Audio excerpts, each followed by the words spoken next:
Hey guys, welcome to my new blogs. તો આવી ગયો છું હું મારા ગામડે. અને દોસ્તો, તાળી પર મારા પપ્પા લઈ આવ્યા છે. તો દોસ્તો, એવું કહેવામાં આવે છે કે પથરી જો હોય ને તો પથરી આનાથી નીકળી જાય તાળીથી. તો એટલા માટે તાળી પીવું છું. અને એકચ્યુઅલી મને પથરી જ થઈ છે. દવાખાને ગયો હતો તો પથરી નીકળી.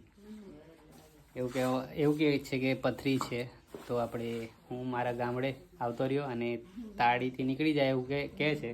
તો આપણે તાળી પી લઈએ, પથરીને ભગાવી દઈએ. શું કહેવું તમારું? આ વાત સાચી છે? કોમેન્ટ સેક્શનમાં જરૂર જણાવજો. હર હર મહાદેવ.